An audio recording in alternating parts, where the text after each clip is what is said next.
Hi everybody, today I'm going to be talking about my two camera bags basically. So one is the cinematic bag, another one is the photography bag.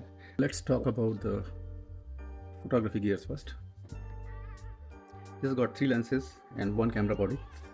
The camera body you see here is Z9. It's a 45 megapixel camera. It shoots 8K raw video as well. That's a good plus and it's amazing. Definitely I have to agree with that. However, it is still not red raw. But I would say don't worry about shooting raw, but for pictures definitely you should use 45 megapixel raw pictures and process them in Lightroom or whichever software you want to. 14 to 30 f4, very sharp. 14 mm to 30, like I think this covers maybe 90% of your landscape for photography. And why at 24 mm this is better than the other one, which I am going to show next, because it doesn't have any distortion at 24 mm. That guy has distortion at 24 mm, so I would prefer shooting it with this than the other one. First lens is 14 to 30 f4. Second one I'm using is 24 to 120 f4. Most famous landscape lens so far. It has a perfect zoom range. I mean, it covers pretty much everything. Like, I've seen photographers which are using this one like almost 90% of the time, but I'll still say that this one is preferred for landscape. If you don't have that one, definitely this can stay 90% of the time.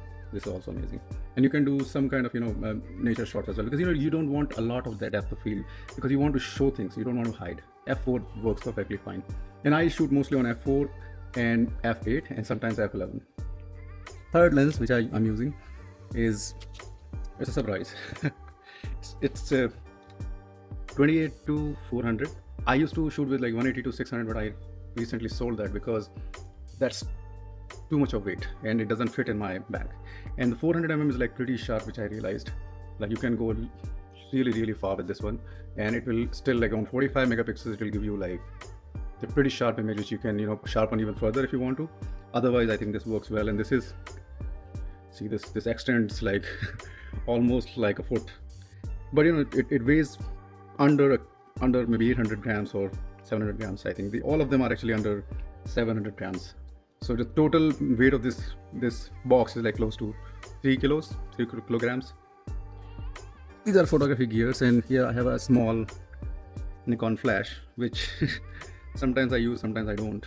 But if you are shooting a macro, this is a good Speedlight. Here I am keeping all my hoods, which I hardly use, but they are there. I have a blower here, and I have a small extension tube, basically two of them here. They can be pretty useful, like at times when you have nothing else, you can probably use these for macro shots. A couple of filters here, like those ND filters and CPL filters. Let me show you the other one now. So this one is the video centric, I call it like cinematic gear set. It's very funny, but why I'm using the soft case here, because these are so that this bag doesn't add any more weight, because the hard case is a little heavier for some reason, but more secure definitely. So if you are traveling, then hard case is preferred, but if you're just walking around or something, this is much better, and it has many gears compared to the other one. So here, let's talk about the camera first. Interestingly, this is a Nikon ZR, as you see. It's a 24 megapixel camera, but in cinema cameras, megapixels don't matter actually. It's the video capabilities, and this one shoots at 6K internal RAW, and it's very lightweight. And also it shoots 4K, and it has a if you're shooting in 4K, you can have a 1.4x zoom as well. That is lossless. So your basically focal length will be increased by 1.4x times.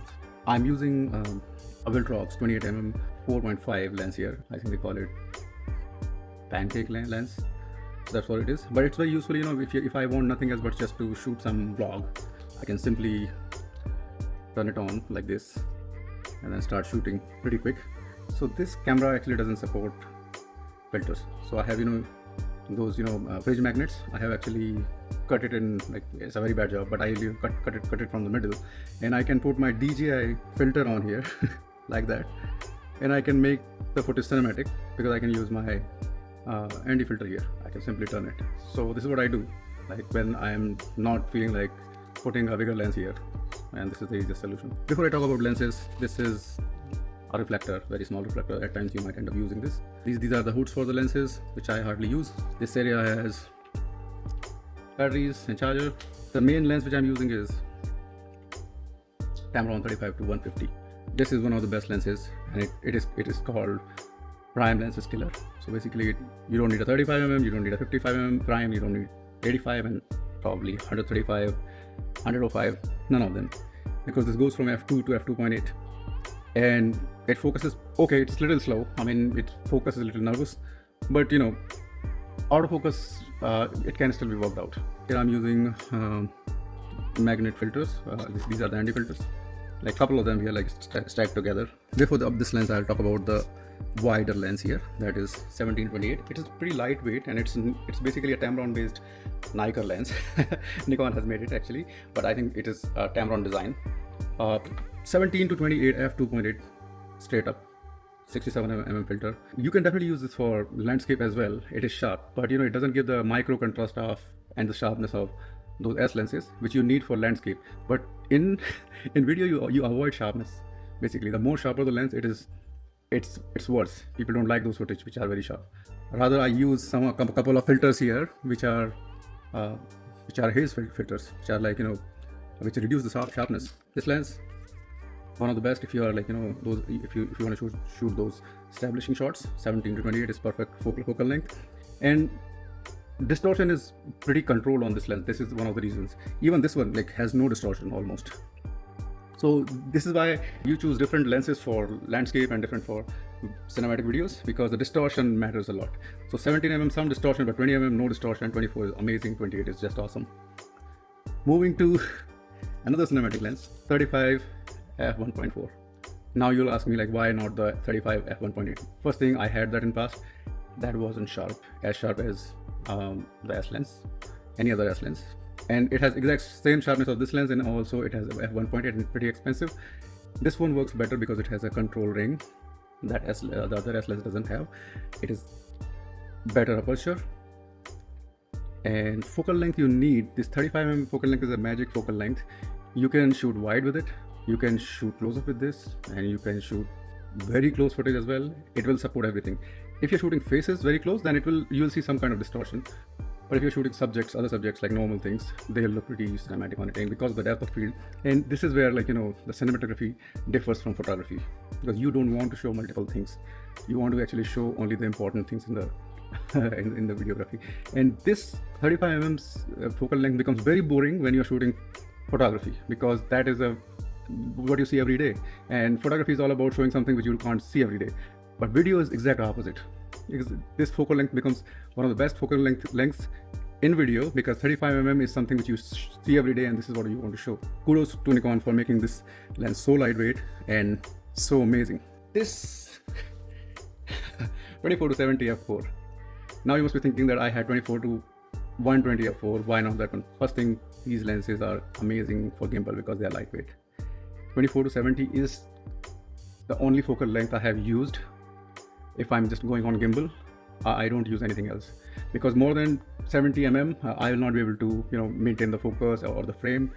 So that's why it's overkill. That's heavy as well, that's longer, and this is smaller, so that supports the gimbal easily. Even this one is not much bigger, so, and they are the same weight almost. This is why I think they are perfect, but they don't share the same filters, but that's okay. So for gimbal, definitely this lens, and don't go for the 24-120. The last one I have here, it's not Viltrox, sorry, I'm just using the cap from that one. It's a DX lens, 12-28. So most of the time I'm vlogging with this Tamron, Nikon lens here at 17-28. But at times this is much lighter, and this is internal focus as well. So this is also great for gimbal, and this is, even though it's DX, but it is like almost 18-42mm on the full frame body, like when you're using that in DX mode. Actually, you can use just DX mode with this, you cannot use full frame.